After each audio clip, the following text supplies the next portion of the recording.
नमस्कार, तुम्हा सगळ्यांचं पुन्हा एकदा स्वागत आहे.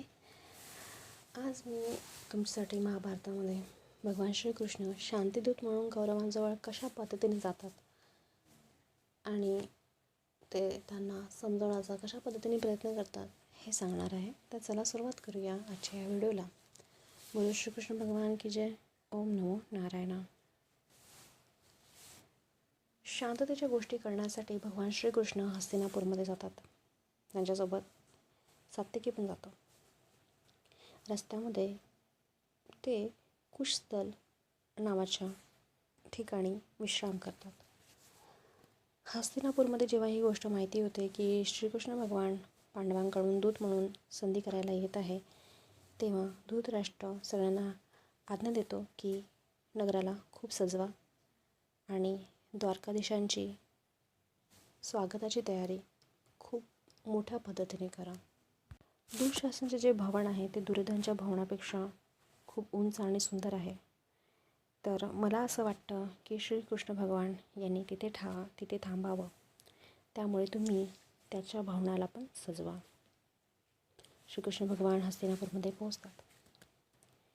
सगळ्यात आधी ते धृतराष्ट्रांशी भेटतात आणि त्यानंतर ते विदूरच्या भवनामध्ये जातात. कुंती तिथे त्यांची प्रतीक्षा करत असते. श्रीकृष्णाला बघितल्यावर ती त्यांना आपल्या मुलांबद्दल विचारते आणि श्रीकृष्ण भगवान मोठ्या प्रेमाने त्यांना सांत्वना देतात आणि तिथे त्यांची निरोप घेऊन ते दुर्योधनाकडे निघतात. दुर्योधन श्रीकृष्णाचं खूप स्वागत करतो, आदरसत्कार करतो आणि त्यांना जेवणाचं निमंत्रण देतो. तेव्हा ते म्हणतात की मी ज्या कामासाठी इथे आलो आहोत ते काम जर पूर्ण झालं तरच मी तुझं जेवणाचं जे निमंत्रण आहे ते स्वीकारेल. असं म्हणून ते विदूरच्या कक्षामध्ये निघून जातात आणि तिथेच जेवण करून आराम करतात. विदूर त्यांना म्हणतो की त्यांच्या सभेमध्ये जाणं तुम्हाला उचित नाही आहे, चांगलं नाही आहे. तुम्ही दुर्योधनाच्या स्वभावाला जाणू इच्छिता. मला असं वाटतं की ते काही ना काहीतरी करून तुम्हाला मारण्याचा प्रयत्न नक्की करेल. तेव्हा श्रीकृष्ण भगवान म्हणतात की तुम्ही माझ्या प्राणांची चिंता करू नका. दुसऱ्या दिवशी दुर्योधन आणि शकुनी कृष्णाला म्हणतात की महाराज धृतराष्ट्र तुमची वाट बघत आहे. तेव्हा विदूर यांना सोबत घेऊन श्रीकृष्ण भगवान धृतराष्ट्रांच्या महलामध्ये जातात. जेव्हा ते तिथे येतात तेव्हा सगळे तिथले उपस्थित मंडळी उभी होतात. श्रीकृष्ण भगवान पण त्यांना मोठ्या आदराने आणि सन्मानाने नमस्कार करतो आणि पांडवांचा प्रस्ताव त्यांच्यासमोर ठेवतो. तो म्हणतो धृतराष्ट्रांना की महाराज पांडव हे शांतताप्रिय आहे, परंतु ते युद्धासाठी पण तयार आहे. ते तुम्हाला आपला पिता म्हणून मानतात. त्यामुळे तुम्ही असं काहीतरी करा की ज्यामुळे तुम्ही भाग्यशाली बनाल. त्यावर धृतराष्ट्र म्हणतो की इथे उपस्थित असलेले सगळे सभासद यांना माझी अशी विनंती आहे की मला तेच पाहिजे जे श्रीकृष्ण भगवानला पाहिजे. श्रीकृष्ण भगवान दुर्योधनाला म्हणतात की माझं एवढंच म्हणणं आहे की तुम्ही पांडवांना त्यांचा अर्ध राज्य वापस करून द्या आणि त्यांच्यासोबत संधी करून टाका. जर असं झालं तर पांडव त्यामध्ये समाधानी आहे. ते दुर्योधनाला युवराज आणि धृतराष्ट्रांना महाराज म्हणून स्वीकारण्यामध्ये पण ते तयार आहे. भीष्म आणि द्रोणाचार्य यांनी दुर्योधनाला खूप समजवलं, पण दुर्योधन काही ऐकायला तयार नव्हता. श्रीकृष्णाचा हा जो प्रस्ताव होता तो स्वीकारण्यास पण तो तयार नव्हता. धृतराष्ट्राने पुन्हा आपल्या मुलाला समजवण्याचा प्रयत्न केला आणि म्हटलं की श्रीकृष्णाचा जो हा प्रस्ताव आहे तो मान्य करून टाक, अथवा आपल्या या कुळाचा सर्वनाश होईल. दुर्योधनाने स्वतःला निर्दोष व्यक्त करण्यासाठी सगळी दलिले त्यांनी त्यांच्यासमोर ठेवली. तेव्हा श्रीकृष्ण भगवानला हसू आलं आणि त्यावर ते म्हणाले की तू जे आता मला सांगितलं की तू निर्दोष आहे हे मी ऐकलं. आता तू हे ऐक की तूने पांडवांवर किती अत्याचार केले. आणि जेव्हा त्याने सगळ्या गोष्टी विस्तृत भाषेमध्ये त्याला सांगितल्या तेव्हा तिथे उपस्थित असलेले सगळे विद्यमान लोक यांनीसुद्धा श्रीकृष्ण यांच्या बोलण्याचं समर्थन केलं. हे बघून दुःशासन याला राग आला.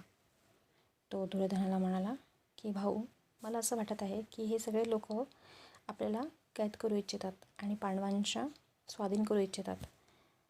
म्हणून मला असं वाटतं की आपण आता इथनं निघायला पाहिजे. तेव्हा दुर्योधन उठतो आणि आपल्या भावासोबत बाहेर निघून जातो. इतक्यामध्ये धृतराष्ट्र विदुरला म्हणतात की तू जाऊन गांधारीला घेऊन ये.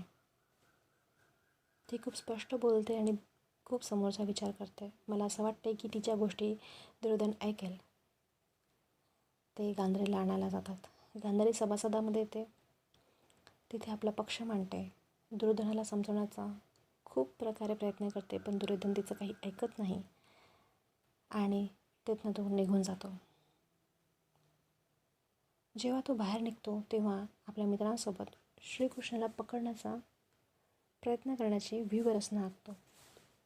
श्रीकृष्ण भगवानला ही गोष्ट आधीच माहिती होती. त्यांना त्यावर हसू येतं आणि ते तिथले मनातल्या मनात हसत राहतात. सभा संपते. सात्यकी आणि विदुर हे त्यांच्यासोबतच असतात. ते सभासदांची आज्ञा घेतात आणि कुंतीकडे जातात आणि तिला सभेमधलं सगळा वृत्तांत ऐकवतात. त्यावर कुंती म्हणाली की हे कृष्ण, तुम्हीच आता माझ्या मुलांचे रक्षक आहात.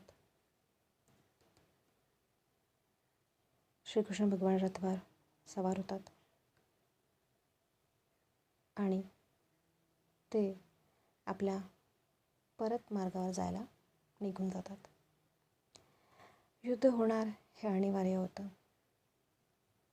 श्रीकृष्ण भगवान हस्तिनापूरमध्ये जे शांतीचा प्रस्ताव घेऊन गेले होते, ती आशा पण आता लुप्त झाली होती आणि कुंतीला असं वाटलं की आता हा कुलनाश करणारा युद्ध आता हे होणारच आणि या चिंतेने ती आणखी व्याकुळ झाली.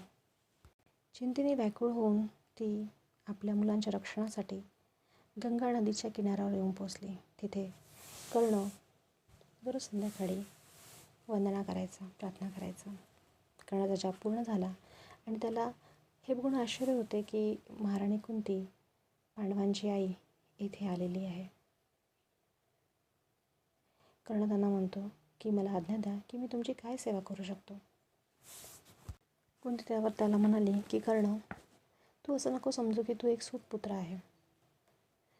तुझी आई ना राधा आहे ना अधिरथ तुझे वडील आहे. तुला हे माहिती असायला पाहिजे की तू राजकुमारी पृथाच्या पोटातनं जन्मलेला आहे आणि सूर्य तुझे वडील आहे. थोड्या वेळात ती आणखी म्हणाली की मुला, तू दुर्योधनाच्या पक्षामध्ये राहू नको. त्यांच्या पक्षामध्ये राहून तू आपल्याच भावांसोबत शत्रुता करत आहे. त्यांच्यासोबत राहणं हे आपल्याला शोभत नाही. तू अर्जुनासोबत जा, त्यांच्याशी मित्रता कर आणि राज्य प्राप्त कर. त्यांच्याशी राहशील, त्यांच्यासोबत राहशील तर तू आणखी प्रकाशमय होईल. यावर कर्ण माता कुंतीला म्हणतो की आई, मी दुर्योधनाच्या सोबत इतकी वर्ष राहिलो आणि आता मी त्याच्यासोबत सोडून देईन तर लोक मला काय समजतील. आता जेव्हा युद्ध होणारच आहे, निश्चित झालेलं आहे, तर मी आता मागे कसं हटू. तू हे कशा पद्धतीची गोष्ट तू माझ्यासमोर करत आहेस. माझं कर्तव्य आहे की मी आता पांडवांविरुद्धच लढायला पाहिजे. मला माफ करून दे, पण तुझी पण गोष्ट व्यर्थ जाणार नाही. मी युद्ध करेल, पण अर्जुनाला सोडून मी कोणत्याच पांडवांचं प्राण घेणार नाही. या युद्धात एक तर तो जिंकेल नाहीतर मी, एक तर तो मरेल नाहीतर मी.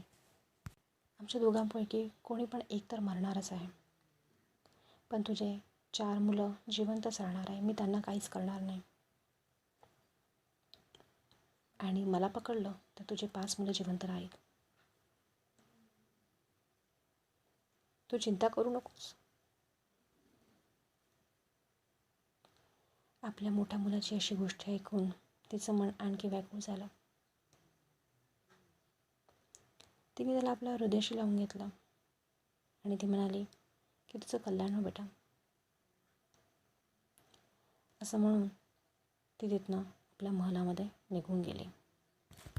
अशा पद्धतीने दुर्योधनाला सगळ्यांनी समजून सांगितलं तरी पण दुर्योधन हा ऐकायला तयार नव्हता आणि त्याची एकच इच्छा होती की आता हे युद्ध झालं पाहिजे आणि अर्जुन आणि त्याची भावंडं ही हरल्या पाहिजे.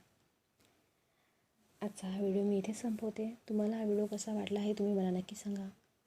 आवडला असेल तर लाईक आणि शेअर सबस्क्राईब करायला विसरू नका. पुन्हा मी तुमच्यासाठी असंच एक छानसा व्हिडिओ घेऊन येईल. तोपर्यंत नमस्कार. बोलो श्रीकृष्ण भगवान की जय. ओम नमो नारायण.